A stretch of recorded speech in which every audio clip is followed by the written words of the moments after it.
So Jimmy Carter has died. Um, it's worth going back to the moment in 2006 when he published his book, Peace, Not Apartheid, to remember what happened there. Abe Foxman, then the head of the Anti-Defamation League, said that Carter was, quote, engaging in anti-Semitism.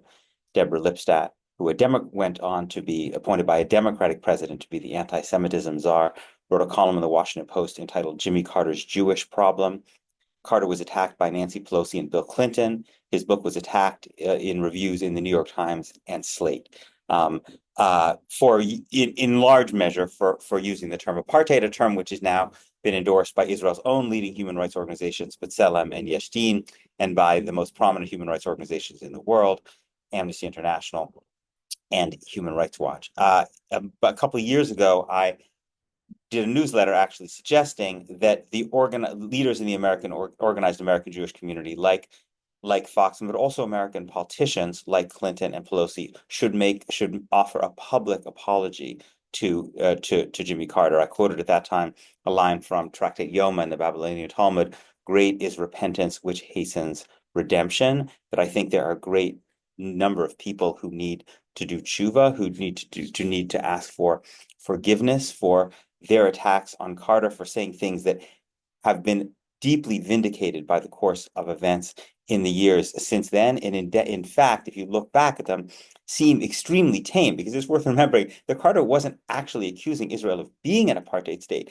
in 2006. All he was saying was that it risked becoming one, which is also, by the way, something that both Ehud Olmert and Ehud Barak and numerous Israeli security officials had been saying around that time. And yet the man was viciously pilloried by people who I think at this point should have the decency to offer their apologies. But I think there's also something really important to say about Carter and the roots of his position on Palestinian freedom. He was the president of all of the American presidents, the one who I think felt the strongest sense of identification with the Palestinian plight. And I don't think that's a coincidence. I think there's a lot to learn from Carter's own life that can instruct us as we think about Israel and Palestine, and that particularly Israelis and other Jews can learn from. So Carter's family story is really remarkable. He grew up not just in the South, but in the deep, deep South. I'm quoting here from a book by a biography of his by Kenneth E. Morris called Jimmy Carter, American Moralist. Morris writes that Carter grew up in rural Southwest Georgia in a place where people spoke a rural dialect that was so thick that many outsiders thought of it as a foreign language altogether. There was a very large Black population. It was profoundly, viciously racist environment. Mara suggests that Carter's father, Earl, may indeed have participated in a lynching. He also tells although Carter grew up playing with Black children all the time, in that Carter's father actually ordered the Black children to lose all of the games they played to little Jimmy so he could always come out on top.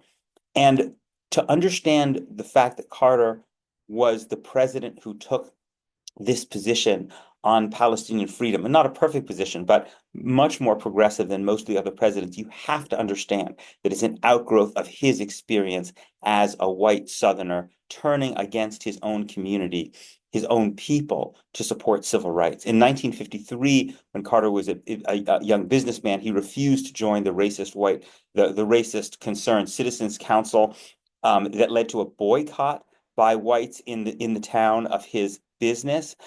He supported school consolidation, which would bring Black and white students together. Also in the 1950s, which led to a rift with his own cousin Hugh. That the two men did not speak for more than a decade. Some Jews who support Palestinian freedom may identify with these kinds of stories. After a vote on this question of the school integration, opponents of the desegregation nailed a sign to Carter's warehouse door saying, quote, "Coons and Carters go together."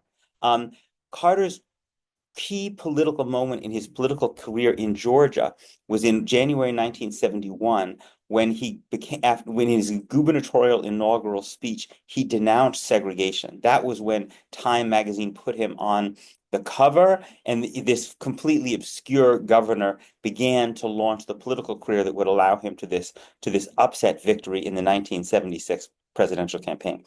Morris argues it's impossible to understand Carter's view of foreign policy without understanding the way it springs from the moralism that came out of the civil rights movement. Indeed, his ambassador to the United Nations, Andrew Young, was one of the key civil rights leaders in Georgia. That Carter was the only president of the Cold War who explicitly came out against the Cold War framing, very famously in a speech that he gave at Notre Dame, arguing, in fact, for a kind of an idea of a global community based on cooperation that was very clearly modeled, Morris argues, on Martin Luther King's notion of the beloved community. And Carter, in his inaugural address as president, would kind of harken back to the gubernatorial address he gave as governor of Georgia, spent 1/3 of that address speaking about human rights, which was him very clearly the kind of international extension of the principle of civil rights that he had fought for, that he indeed had suffered for, that he had alienated himself from his own community for supporting. And then you may know that Young was ultimately forced to be fired under tremendous criticism by the organized American Jewish community. Carter did not stick up for him because Young had committed the sin of meeting with members of the PLO. It is impossible to understand Carter's sympathy for Palestinians, Carter's kind of moral framework in which he put Israel's domination of Palestinians without seeing that connection to his support as a white Southerner for civil rights.